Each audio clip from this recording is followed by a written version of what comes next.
मूकं करोति वाचालं पङ्गुं लङ्घयते गिरिं यत्कृपातमहं वन्दे परमानन्दमाधवं। सर्वेभ्यः नमस्काराः। सभी का पुनः एक बार स्वागत है इस श्री सोमनाथ संस्कृत विश्वविद्यालय वेरावल के दूरस्थ शिक्षा पाठ्यक्रम डिप्लोमा इन वास्तुशास्त्र के तृतीय पत्र में हमने प्रथम पत्र एवं द्वितीय पत्र के क्या क्या पाठ्यांश बिंदु है और उनमें किस प्रकार से किन किन विषयों को दर्शाया गया है, इसके बारे में हमने पूर्व के वीडियोस में अध्ययन किया। प्रस्तुत वीडियो के माध्यम से हम डिप्लोमा इन वास्तुशास्त्र का जो तृतीय पत्र है उसके बारे में जानकारी प्राप्त करेंगे। तृतीय प्रश्न पत्र का नाम जो है वह है द्वार गवाक्षादि विचार एवं मुहूर्त विचार। इसका पेपर कोड 633 है। इस पत्र में भी 3 इकाइयां हैं, 3 यूनिट्स हैं। पहले यूनिट का नाम गृहारंभ मुहूर्त एवं द्वारादि विचार, दूसरी यूनिट का नाम गृह संबंधित शुभाशुभ योग एवं गृह प्रवेश मुहूर्त, एवं तीसरी यूनिट का जो नाम है गवाक्षादि विचार एवं प्रवेश विधान। मित्रों, प्रस्तुत वीडियो के माध्यम से हम इन विषयों के बारे में, इस पाठ्यक्रम के विषय में और ज्यादा जानकारी प्राप्त करते हैं। जैसा कि इस पत्र का नाम द्वार गवाक्षादि विचार एवं मुहूर्त विचार है। पहली इकाई में गृहारंभ मुहूर्त एवं द्वारादि विचार। हमें गृह का आरंभ कब करना चाहिए, किस शुभ मुहूर्त में करना चाहिए, उसमें कौन कौन से विषयों को ध्यान में रखा जाता है, तथा द्वार किस दिशा में हम बनाएं, राशि के अनुसार किस दिशा में द्वार होना चाहिए, आयादी के द्वारा जो पूर्व में भी जाना किस दिशा में द्वार हो, इसका ज्ञान हमें करना, हम इसके बारे में इस इकाई में हम जानेंगे, जिसमें सारांश प्रस्तावना लिखी गई है, जिसके माध्यम से आप इसके एवं साथ ही साथ उद्देश्य दिया गया है कि गृह आरंभ का शुभ मुहूर्त कब होता है, इसके बारे में आप जानकारी प्राप्त करेंगे। एक सप्त सकार नामक गृहारंभ में विशेष शुभ योग होता है, उसके बारे में भी जानकारी प्राप्त करेंगे। गृहारंभ हेतु वृष वास्तु चक्र बहुत महत्वपूर्ण है, उसका साधन किस प्रकार किया जाता है, किस प्रकार से वह वृष वास्तु चक्र का विचार किया जाता है, उसके बारे में है जानकारी।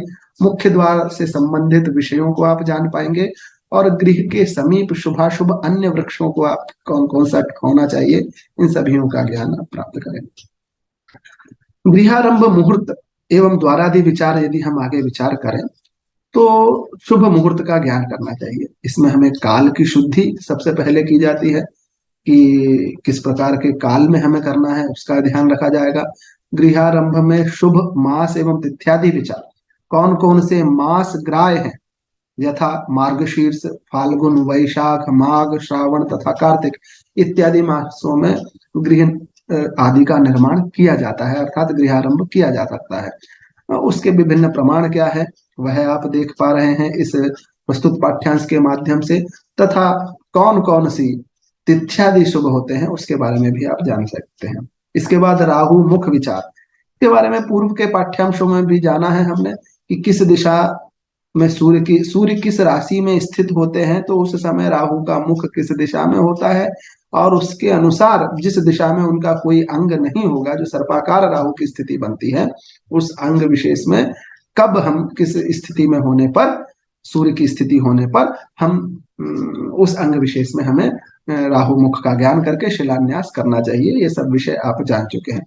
गृहारंभ में पंचांग शुद्धि अवश्य करनी चाहिए। पंचांग कौन कौन से होते हैं, तिथि, वार, नक्षत्र, योग एवं करण, इसके विषय में कौन सी तिथियों में सामान्य तौर पर रिक्ता तिथि, अमावस्या, प्रतिपदा आदि तिथियों को छोड़कर हमें गृहारंभ का कार्य करना चाहिए। इस प्रकार से पंचांग शुद्धि यहाँ पर बताई गई है। गृहारंभ में एक सप्त सकार नामक योग होता है, अत्यंत शुभ योग होता है। उस सप्त सकार के लिए यह कहा गया है कि यदि शनिवार का दिन हो, स्वाति नक्षत्र हो, सिंह लग्न हो, शुक्ल पक्ष हो, सप्तमी तिथि हो, शुभ योग हो और श्रावण मास हो, यदि ऐसा कोई योग किसी दिन बन जाए तो उस दिन यदि आप गृह निर्माण करेंगे तो निश्चित तौर पर अत्यंत वह शुभदायक होगा। इसके पश्चात भूमि शयन के नक्षत्र एवं उपयोगिता। जब भूमि शयन करती है तब हमें शिलान्यास अर्थात गृहारंभ इत्यादि नहीं करना चाहिए। तो भूमि शयन किस प्रकार से विचार किया जाता है वह इस पाठ्यांश में निर्धारित है। सूतिका गृह इत्यादि का जब घर में हम निर्माण करते हैं सूतिका गृह का, उसमें काल विचार कैसा किया जाता है वह भी यहाँ पर दिया गया है। पुराने समय में सूतिका गृह का निर्माण भी किया जाता था, आज के समय में तो अस्पताल इत्यादि में सूतिका होता ही है, इसलिए उतना विचार नहीं होता है। लेकिन पुराने समय में बाकायदा इसका एक कक्ष का निर्माण होता था, वह कब बनाया जाए उसके विषय में भी यहाँ पर इस पाठ्यांश में दिया गया है, उसका मुहूर्त के बारे में भी यहाँ पर दिया गया है। गृहारंभ में वृष वास्तु चक्र, यह अत्यंत महत्वपूर्ण विषय होता है, जिसके बारे में आप नक्षत्र के आधार पर कि सूर्य किस नक्षत्र में है और वर्तमान नक्षत्र कौन सा चल रहा है, इसके अनुसार वृष वास्तु चक्र का एक वृष की आकृति के अनुसार हम विभिन्न नक्षत्रों का विन्यास करते हैं और सूर्य जिस नक्षत्र में होता है उससे वर्तमान नक्षत्र तक गणना करके कौन सा नक्षत्र आ रहा है उसके विभिन्न फल बताए गए हैं। अर्थात सूर्य नक्षत्र से वर्तमान यदि नक्षत्र 7 संख्या के अंदर होंगे तो वह सामान्य तौर पर अशुभ होते हैं, और अगले 11 8वें से लेकर अगले 11 जो होंगे वो शुभदायक होते हैं। उन नक्षत्रों में हमें गृहारंभ करना चाहिए, और 7 और 11 यह सब जोड़ के 18 हो जाते हैं, तो 19वें से लेकर के अंत तक जो होगा उनके विषय में अंतिम जो 10 है वह भी अशुभदायक है। यहाँ पर त्रुटि टाइपिंग मिस्टेक है, यह अशुभदायक आपको जानना है। तो इस प्रकार से वृष वास्तु चक्र का निर्माण होता है, जिसको आप इस पाठ्यक्रम के माध्यम से समझ सकते हैं। अभ्यास प्रश्न कुछ दिए गए हैं। अजीर्ण एवं जीर्ण गृह के विषय में विचार किया गया है कि जीर्ण गृहों का भी हम उसमें कार्य करना चाहिए, तो हम कब कर सकते हैं उसके बारे में आप इसमें पढ़ सकते हैं। वार विचार, किन वारों में सूत्रपात इत्यादि करना चाहिए वह आप इस पाठ्यांश के माध्यम से जान सकते हैं।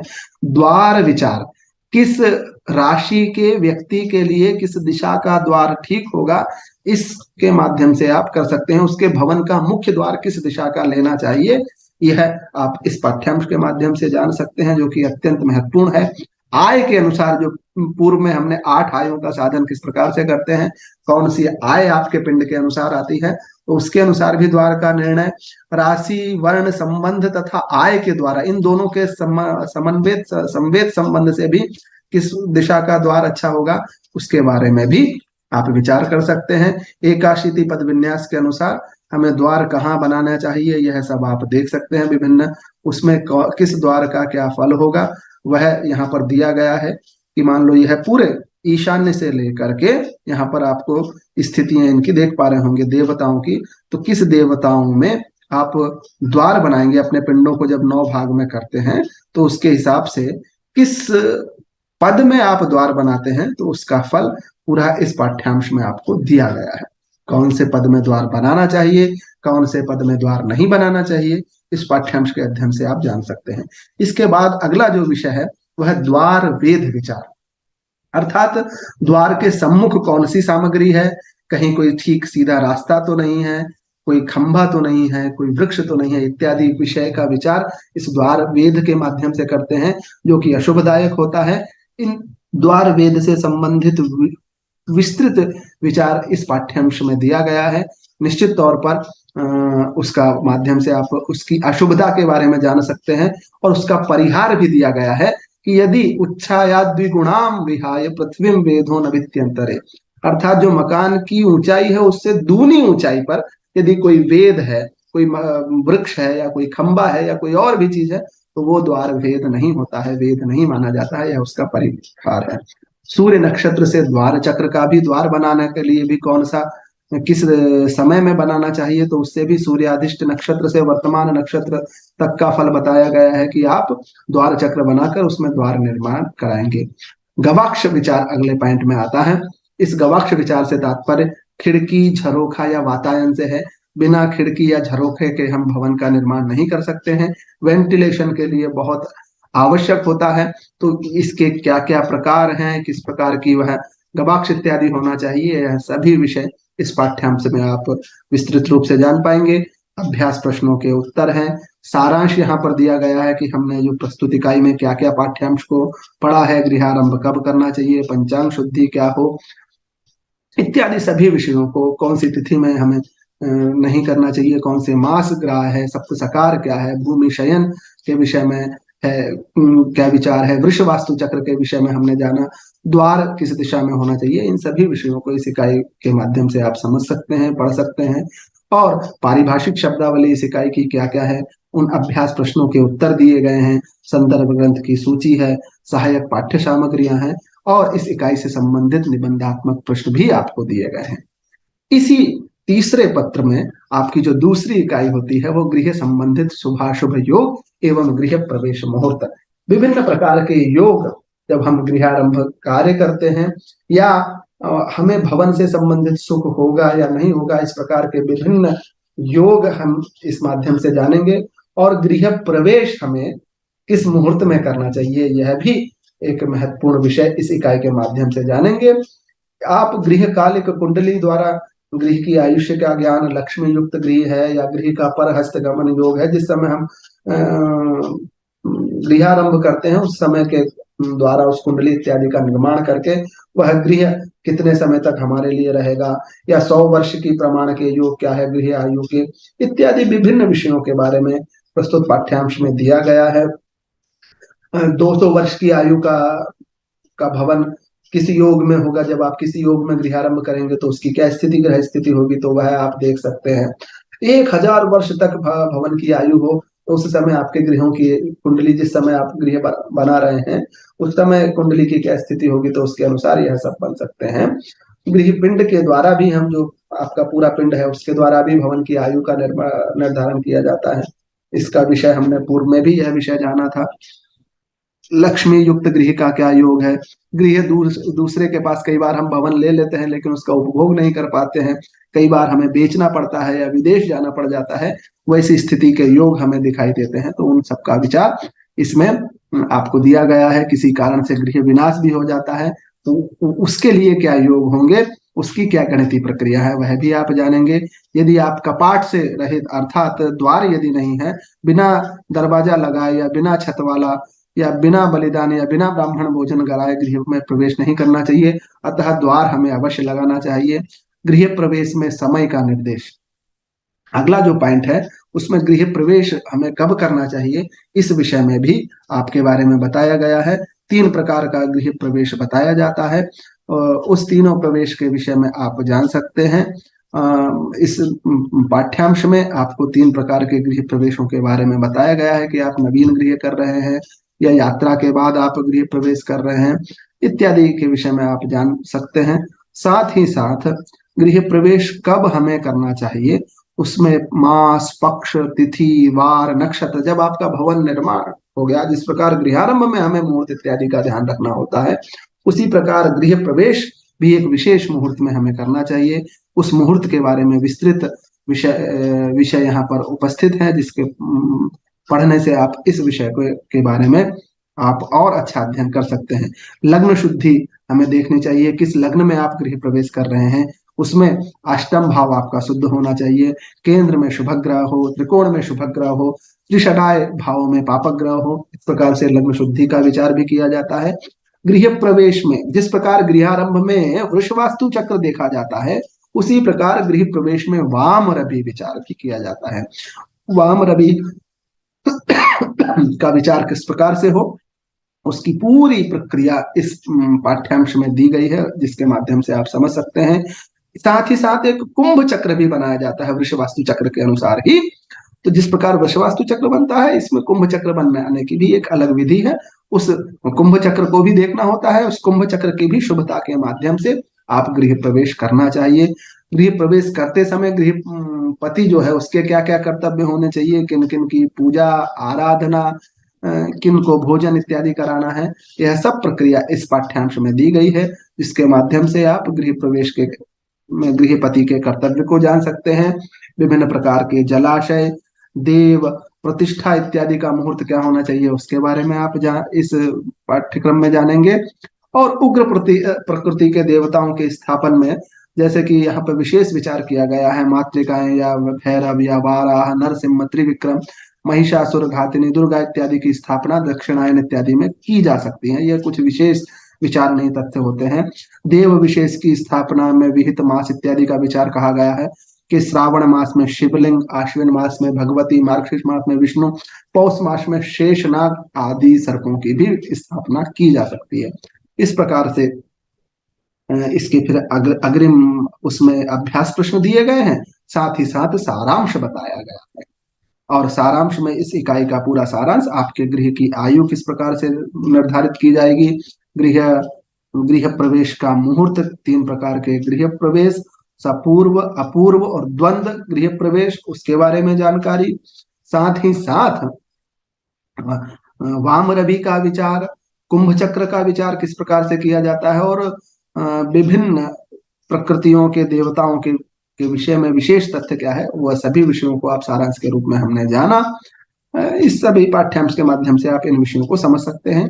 पुनः इसमें वही पारिभाषिक शब्दावली, इस पाठ्यांश बिंदु के अंतर्गत अभ्यास प्रश्नों के उत्तर, संदर्भ ग्रंथ सूची, सहायक पाठ्य सामग्री और निबंधात्मक प्रश्न आपको इस इकाई से संबंधित दिए गए हैं।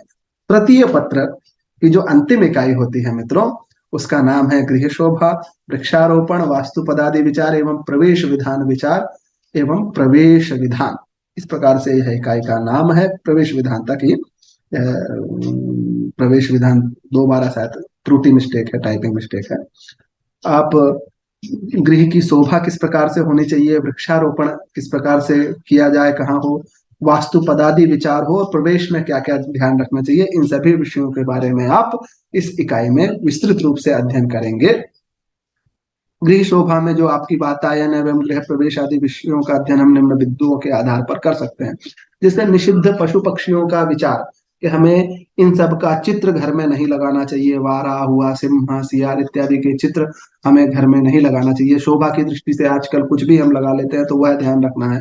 गृह के समीप शुभाशुभ वृक्ष कौन कौन से हैं, कौन से वृक्ष हमें घर में लगाना चाहिए, कांटे युक्त वृक्ष नहीं होने चाहिए।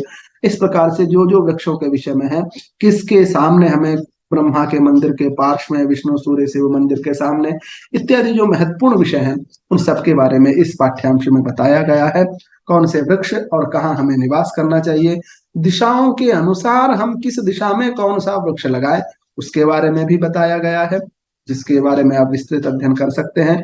साथ ही साथ वृक्षारोपण का फल, देखिए हमें बहुत, आज के समय में तो वृक्षों की बहुत ज्यादा आवश्यकता है। हमारे उस समय शास्त्रों में ही वृक्षारोपण का अनंत गुना फल हमें बताया गया है। और वृक्षारोपण हमें कब करना चाहिए ताकि वह वृक्ष लंबे समय तक जीवित रहे, इसलिए उसका मुहूर्त का भी निर्धारण इस पाठ्यांश में निश्चित है, इसके बारे में आप जान सकते हैं। प्रकारांतर से वृक्षारोपण के फल भी आपको बताए गए हैं कि वृक्षारोपण करने के क्या फल है। वही गृह में पूर्वादि दिशाओं में प्लव विचार, किस दिशाओं में भवन की फ्लोरिंग होनी चाहिए, इसके विषय में पूर्व में भी जाना। और भूखंड का जो सिद्धांत है, वही सिद्धांत भवन में भी प्लवत्व के आधार पर हमें जानना चाहिए, वही विषय यहाँ बताया गया है। कूप, जल हमें किस दिशा में हो, जैसे ईशान्य इत्यादि में जल की स्थापना, जल से संबंधित तत्व की स्थापना हमें करनी चाहिए, उसका उससे संबंधित पाठ्यांश इस पाठ्यांश में निर्धारित है, जिसका अध्ययन करने से आप कूप स्थिति कहाँ पर होनी चाहिए, देखिए चक्र के माध्यम से भी आप किस दिशा में, जैसे ईशान्य में यदि कूप बनाते हैं तो वह शुभ है, उत्तर दिशा में बनाएंगे तो वह शुभ है, पूर्व में बनाएंगे तो शुभ है, पश्चिम में बनाएंगे तो शुभ है। इस प्रकार से आप घर में जल से संबंधित तत्व कहाँ होना चाहिए, उसके विषय में बताया गया है, यह चित्र के माध्यम से जान सकते हैं। कुछ अभ्यास प्रश्न दिए गए हैं। एकाशीति पद वास्तु, भवन हेतु एकाशीति पद वास्तु का विचार किया जाता है। एकाशीति पद वास्तु का निर्माण किस प्रकार किया जाता है, उनमें आंतरिक देवता कौन कौन से होते हैं, एक चक्र किस प्रकार से बनेगा, एक पद कितना होगा, उस सब के बारे में इसमें दिया गया है कि एक एक पद किस प्रकार से होता है। आपका जो भूखंड है उसको एकाशीति पद वास्तु में किस प्रकार से हम निवेश कर सकते हैं, यह वस्तुतः मेन यही होता है, इसी के आधार पर हम प्लॉट इत्यादि भवन की प्लानिंग कर पाते हैं। तो ये बहुत इंपॉर्टेंट विषय होता है, इसी एकाशीति पद वास्तु के माध्यम से हम भवन का निर्माण करते हैं। यह एकाशीति त्रिकोणीय प्रकार से भी बनते हैं, देखिए त्रिकोणीय आकार, मान लो भूखंड त्रिकोणीय है तो उसमें किस प्रकार से करना होगा, वह एक चित्र दिया हुआ है। इसी के साथ वृत्तात्मक, यह आजकल बहुत देखने को भी मिलता है, और वृत्तात्मक आप एकाशीति पद वास्तु का निर्माण किस प्रकार किया जाए, इस चित्र के माध्यम से आप वह उसका स्वरूप समझ सकते हैं। चतुष्षष्टि, जब भी हम कोई नगर का या मंदिर इत्यादि का विन्यास करते हैं तो वहां चतुष्षष्टि पद वास्तु का निर्माण किया जाता है। तो उसका निर्माण किस प्रकार हो, उसके बारे में आप इस इकाई के माध्यम से, इस प्रस्तुत पाठ्यांश के माध्यम से जान सकते हैं। इस चित्र के माध्यम से कौन सा पद किस देवता का कितना पद होगा चतुष्षष्टि पद वास्तु में, वह जान सकते हैं, उसको किस प्रकार से करना है। वृत्ताकार चतुष्षष्टि पद वास्तु किस प्रकार से हो, यह आप जान सकते हैं, ये आप देख पा रहे हैं। इसके बाद शिलान्यास, वस्तुतः एकाशीति पद वास्तु और चतुष्षष्टि भवन इत्यादि के लिए एकाशीति पद वास्तु का प्रयोग किया जाता है। मंदिर हुआ, नगर विन्यास करना है तो चतुष्षष्टि पद वास्तु का विन्यास किया जाता है, उसकी विधि यहाँ पर दी गई है। शिलान्यास विधान, शिलान्यास में कौन सी शिला कहाँ रखनी चाहिए, उसमें क्या क्या पूजा से सामग्री होती है, वह सब विषय इस पाठ्यांश में दिया गया है, जिसके माध्यम से आप प्राप्त कर सकते हैं। आगे वास्तु शांति विधान, हमें वास्तु शांति पूजा इत्यादि किस प्रकार से करनी चाहिए, उसकी मुख्य विधि क्या है, वह सारांश में किस प्रकार से देवताओं वहां वास्तु पूजन की जाती है, पूरा उसमें कौन कौन से चक्र इत्यादि बनाए जाते हैं, इसके बारे में यहाँ पर दिया गया है। गृह प्रवेश विधान किस प्रकार से होता है, यह हमने जाना। अपूर्व सपूर्व द्वंद्व, यदि नए भवन में जाते हैं तो वह अपूर्व होता है, यात्रा इत्यादि के बाद हम आते हैं तो सपूर्व होता है, इस प्रकार से। और कोई भूकंप या अग्नि या बाण इत्यादि से कोई नष्ट हो जाए फिर उसे बनाते हैं तो वह वैसा भवन द्वंद्व गृह प्रवेश कहलाता है। तो गृह प्रवेश की विधि क्या है, उसके बारे में भी इस पाठ्यांश में दिया गया है।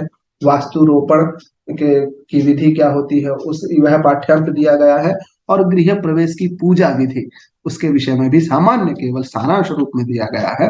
इस प्रकार से आगे अभ्यास प्रश्न है और सारांश है कि इसमें हमने गृह से शोभा संबंधित कौन कौन से हमें चित्र इत्यादि घर में नहीं होने चाहिए, वृक्षारोपण कब करें, वृक्षारोपण का फल क्या है, कौन कौन से हमारे भवन के आसपास वृक्ष ठीक होते हैं, इसके बारे में हमने जानकारी प्राप्त करी। एकाशीति पद वास्तु का निर्माण किस प्रकार किया जाना चाहिए, चतुष्षष्टि पद वास्तु का निर्माण किस प्रकार किया जाना चाहिए, प्रत्येक देवताओं का प्रत्येक पद में कौन कौन से कितने कितने पद होते हैं उसके बारे में जानकारी प्राप्त की। विभिन्न प्रकार के गृह प्रवेश, चाहे वह अपूर्व हो, सपूर्व हो, द्वंद्व हो, इत्यादि के बारे में हमने जानकारी प्राप्त की। और साथ ही साथ इस इकाई से संबंधित पारिभाषिक शब्दावली, अभ्यास प्रश्नों के उत्तर, संदर्भ ग्रंथ सूची, सहायक पाठ्यक्रम और निबंधात्मक प्रश्न आपको इस इकाई से संबंधित दिए गए हैं। मित्रों, इस प्रकार से यह आपका तीनों इकाई का पाठ्यक्रम, तीनों इकाई मतलब यह जो तृतीय प्रश्न पत्र है उसमें तीनों इकाइयों का पाठ्यक्रम इस वीडियो के माध्यम से जाना। एक बार पुनः आपसे कहूंगा कि डिप्लोमा इन वास्तुशास्त्र का यह जो पाठ्यक्रम है श्री सोमनाथ संस्कृत विश्वविद्यालय वेरावल का, निश्चित तौर पर वास्तुशास्त्र के महत्वपूर्ण विषयों का इसमें समावेश किया गया है। इस पाठ्यांश का यदि आप समीचीन तरीके से अध्ययन करते हैं तो वास्तुशास्त्र के साथ ही साथ ज्योतिष शास्त्र में कुंडली निर्माण की प्रक्रिया से आप निश्चित तौर पर इन विषयों को समझ पाएंगे और विशेष ज्ञान अर्जन कर सकते हैं। साथ ही साथ वास्तु में आपका विशेष दक्षता हासिल हो सकती है। यह पाठ्यक्रम निश्चित तौर पर आपके जीवन में एक ज्ञान में, वास्तु से संबंधित ज्ञान में एवं ज्योतिष के ज्ञान में वृद्धि करेगा। पाठ्यांश पूरा आपके पास निश्चित तौर पर है, उपलब्ध है। इस पाठ्यांश को पढ़कर और इससे संबंधित विषयों को अन्य संदर्भ ग्रंथों से भी पढ़कर आप विस्तृत अध्ययन कर सकते हैं। सारांश रूप में मैंने कुछ वीडियोस में केवल मुख्य मुख्य विषयों को क्या क्या विषय यहाँ पर उपलब्ध है और उनमें क्या महत्ता है, सारांश रूप में आपको बताने का प्रयास किया। आप सभी ने ध्यान पूर्वक इन सब विषयों का अध्ययन किया, इसके लिए बहुत बहुत धन्यवाद। और सोमनाथ संस्कृत विश्वविद्यालय को भी बहुत बहुत धन्यवाद जिन्होंने मुझे यह अवसर प्रदान किया। वहाँ के प्रत्येक सदस्य को मेरा बहुत बहुत धन्यवाद। आप सभी छात्रों को भी बहुत बहुत धन्यवाद। नमस्कार। सर्वे भवन्तु सुखिनः, सर्वे सन्तु निरामयाः, सर्वे भद्राणि पश्यन्तु, मा कश्चित् दुःखभाग् भवेत्। ओम शांति शांति शांति। धन्यवाद।